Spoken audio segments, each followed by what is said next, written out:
Jama'a assalamu alaikum, barkamu da sake sabuwa a cikin wani sabon shirin na Turai TV. Da fatan kuna da lafiya.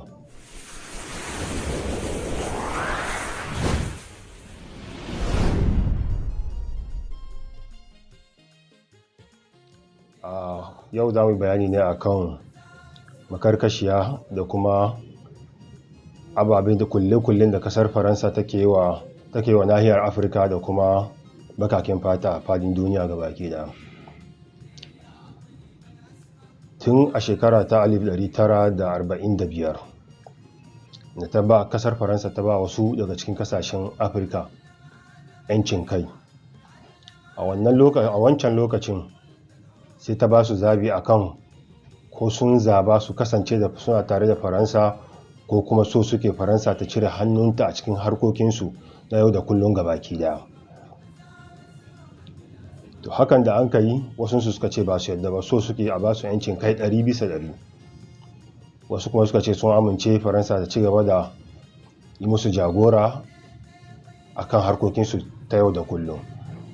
Wayanda sun ka amincewa lokacin, kasar Faransa ta dagula musu lissafi gabaki daya. Har wasu bayanan ma na cewa har cokalin da sun ka tabbatar da cewa su ne sun ka je da shi a kasar, su ne sun ka kai kasar, sai da suka dauke cokalin, sun ka wargaza tattalin arzikin kasashen Afirka gabaki daya, wanda sun ka musu tawaye. Wanda sun ka amince kuma sai aka musu dokoki da ka'idodi wanda za su ci gaba da aiki da shi, wanda kuma dole ne mutum a matsayinsa na shugaban kasa ya bi wannan umarnin. In ba haka ba, abin da ya sami wayancan shi ma abin da zai same shi kenan. Me dokoki da ka'idodin da sun ka ba wa kasashen da sun ka ba wa 'yancin kai? Na farko shine kasar Faransa ita ce za ta buga musu kudaden da za su yi harka huldodinsu da su na yau da kullum. Ɗaya kenan. Sannan a cikin jarinsu na kasansu za su ajiye kashi 85 a bankin Faransa, wanda ministan kudi ta Faransa shine zai dinga jujjuya kudin kuma ya sa su a cikin kasuwar hada-hadar kudade ta duniya ta kasar Faransa, wanda koma nawa an ka samu nawa ne riban da an ka samu akan wayannan kudaden, wannan ba hurumin kasashen da sun ka bada wannan kudin bane ta Afirka. Bayan hakan za a ba su kaso 15 a cikin 100 na kudinsu, a ciki za su yi aikace-aikace na cikin gida da shi, kama daga asibitoci, makarantu, hanyoyi, wutar lantarki, biyan ma'aikata da sauransu.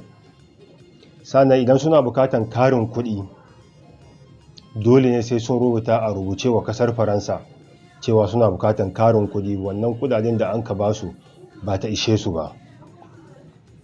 To bayan sun rubuta a rubuce sun bayar cewa ga abin da suke bukata, to hakan din ma ba za a ba su gabaki daya ba, kashi 85 din ba su za a yi ba, sai dai a ba su kashi 20 cikin 85 da ya rage, kuma hakan bashi za a ba su, wanda za su mayar da kudin ruwa. Wannan shaidaniyar kasar Faransa ba nan ta tsaya ba, hatta ma duk wata ma'adinan da an ka gano a kasar, ko a da ko a nan gaba, kasar Faransa ce take da hurumin mallakan wayannan ma'adinan, kuma kamfanoninsu ne suke da hurumin hako wayannan ma'adinan. Sai dai idan aiki ya musu yawa, sun ga cewa ba su da daman hako wannan ma'adinan, to lokacin ne kasar ku za ta je ta nema wata kasar daban, misali China ko Rasha ko America ko ma wace kasa ce, ta zo ta hako ma'adinan, kuma Faransa ce za ta siyar da wannan ma'adinan. Nawa ta siyar ba hurumin ku bace wannan ma. Bayan hakan sai me kuma? Ba fa nan an ka tsaya ba.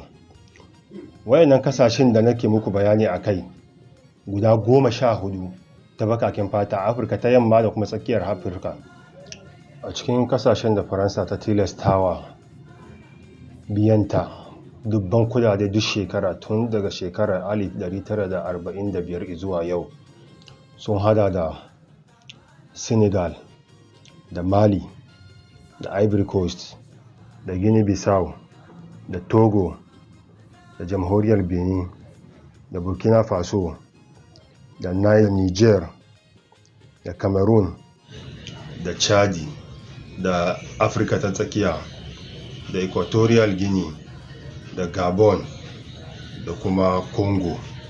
Wayannan su ne kasashen da faransa ta tilasta wa biyan dala biliyan 550, wanda hakan kuma ya sa kasashen nan da kuma sauran kasashen afirka suke fama da talauci matuka gaya.